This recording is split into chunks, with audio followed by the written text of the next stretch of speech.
Some stories are just designed for that big jump scare. But tonight, we're not doing that. We're going to talk about the stories that stick with you, the ones that make you double check the locks, the ones that are very, very real.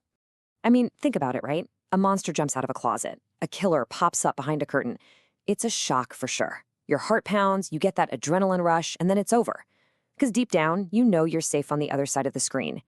Yeah, but real life, it doesn't play by those rules. There's no director to yell cut. The kind of fear it delivers is quiet. It creeps up on you, and it comes from that chilling feeling that the world doesn't always make sense. And that's the thing you have to remember through all of this. These aren't just urban legends. These are based on documented events, real moments where the story just stops, leaving behind this haunting, unanswered question. So you probably think you know this story. It's become like the blueprint for every horror movie ever. But the real event that inspired it all is so much more terrifying because it happened to a real person in a real house on a totally normal night. Picture it. The house is totally quiet. The kids are fast asleep upstairs. She's just chilling on the couch, watching TV. Everything is fine. It's the picture of perfect, boring, suburban safety. And then the phone just shatters that silence. It's not a friend. It's this low, creepy voice whispering, "Have you checked the children?" She just slams the phone down, heart racing. Must be a prank call, right? But then it rings again. You should really go check on them. Okay, now she's shaking. She calls the police, begging them to trace the call. The operator is calm at first, telling her to stay on the line. But after a few moments of silence, the operator's voice comes back on. And all that professional calm is just gone. There's only pure panic. We've traced the call. Get out of the house. Right now. Why would they be so panicked? What could they have possibly found out that quickly? The babysitter's mind is just racing. Is the guy outside? Is he watching her? No. The truth was so much worse. He wasn't across town. He wasn't even down the street. He was calling from an upstairs extension phone.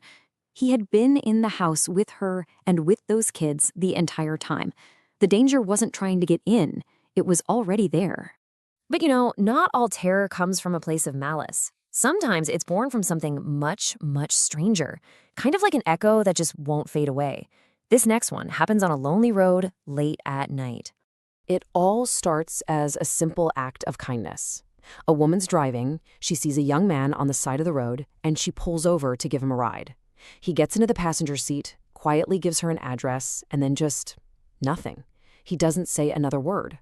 A few miles down the road, she turns to ask if he's okay, and the seat is empty. The door is still locked, the seatbelt is buckled. He's just gone. So she is completely freaked out, but she needs an answer, So she drives to the address he gave her. It's this old farmhouse. She knocks on the door, and this older, tired-looking couple answers. And before she can even get her crazy story out, she sees this look in their eyes, like they already know. "You're not the first," the old man tells her.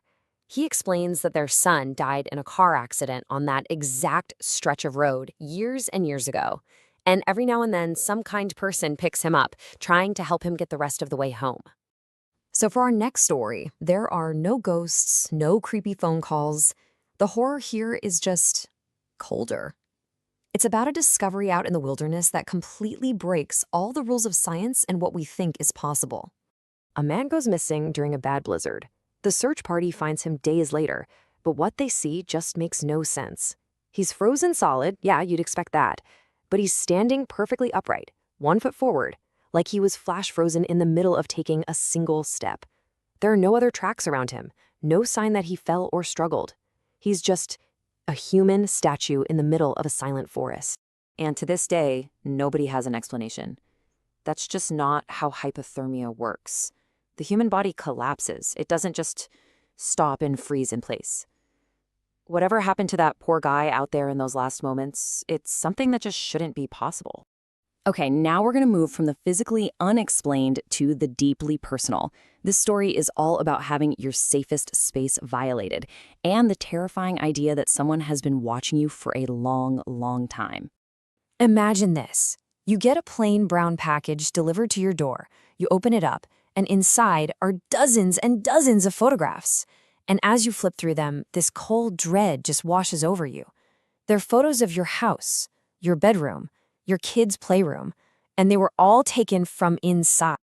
But here's the twist that turns this whole thing into an absolute nightmare. Some of the photos are dated, and the dates are from 5 years before this family ever bought the house. The police couldn't find any sign of a break-in, not now and not in the past. So who was this person, and how could they take pictures from a future that hadn't happened yet? All right, our last story deals with maybe the most basic fear we all have, the fear of fate. That really chilling idea that some things are just meant to be, and there's nothing we can do about it. So there's this teenage girl, and she just calmly tells her group of friends that she knows the exact day she's going to die. She tells them the date, and they all kind of laugh it off, as dark humor. But she's completely serious. She starts giving away her favorite things, writing letters, basically saying goodbye with this really weird sense of peace about it all. So the day comes, her family's watching her like a hawk, super worried, but the day goes on and nothing happens. The sun starts to set and everyone lets out this huge sigh of relief. And then it happens. Some sudden, absolute freak accident. Totally unpredictable. Impossible to avoid. She was gone. On the exact day she said she would be. I mean, you can try to explain it away, say it was a 1 in a billion coincidence, but there's a part of your brain that just can't shake the question. Did she somehow know? Did she see something she wasn't supposed to see? And really, that's what connects all these nightmares. It's not the man in the house, or the ghost, or the accident itself. It's the huge, gaping hole they leave in our understanding of how the world is supposed to work. It's the not knowing that gets you. Because once you really come face to face with something you can't explain, you can't just unsee it.